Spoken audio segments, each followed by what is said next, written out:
Boom. So Neil here, signing in for the conference. We ain't about that nonsense, so if you don't want problems, you best weigh up your options. You get me?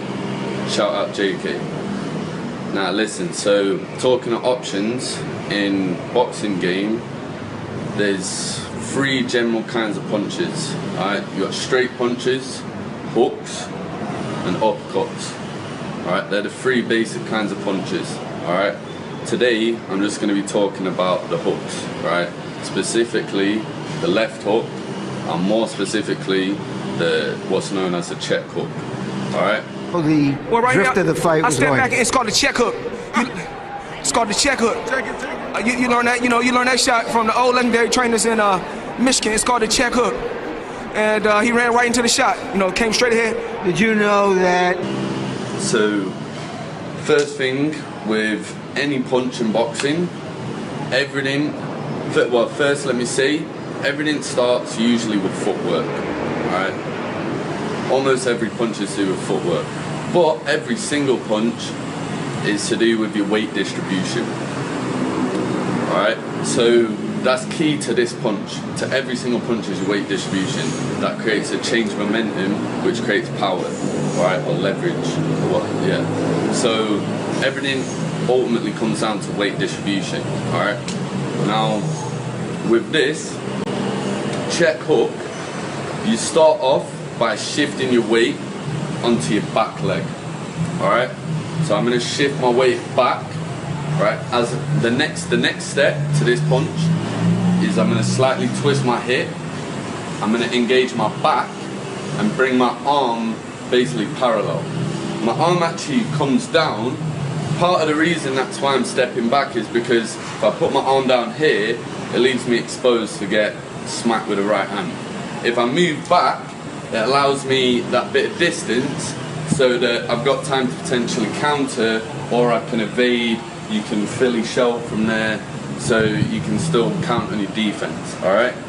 So I'm going to start leaning back and then slightly bringing my hip round, twisting my hip, bringing my arm up and engaging my back muscles.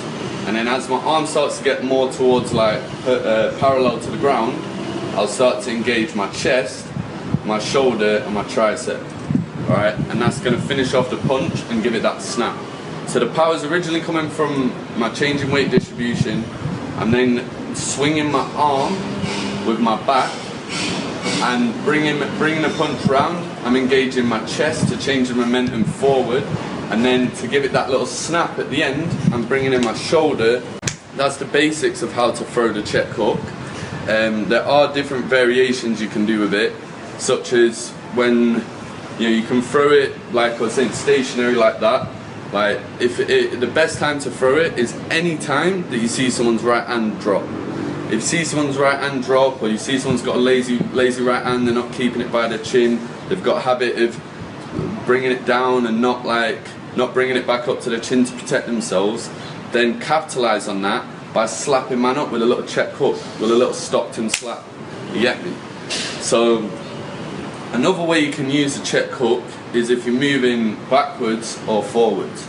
Alright, so you can throw it stationary, moving backwards or moving forwards. It would all be for slightly different purpose. So if you're moving backwards, it's more time because man's coming too aggressive. Right? If someone's really trying to press you and rough you up and trying to get aggressive in that, then just put them in check. You get me? Put them in check. Bam! You get me? So man's coming forward, I'm moving back, check hook. Alright, man's coming forward, maybe he drops his right hand a bit, he overextends and doesn't bring his right hand straight back up, check hook him. You get me?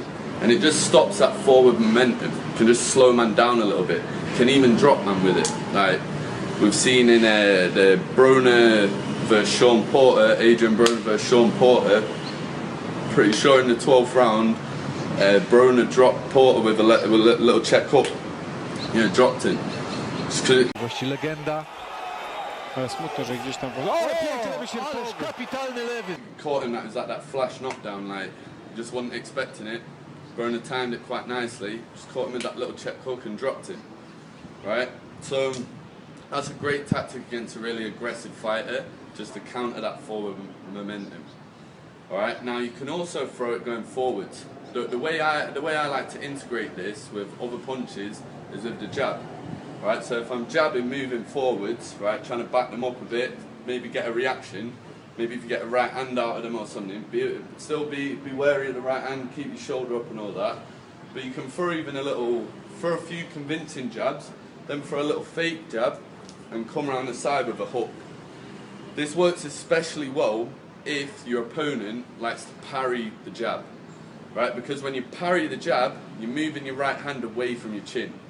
So whilst you might stop that jab, if it's a feint or a fake jab, and then that left hook comes round it, that's when you can really catch someone, because the punch that you're not expecting is a punch that puts you on your fucking ass. Alright? So that's a great way to land a left hook going forward, right? The check hook. Alright? So there's different strategies for it.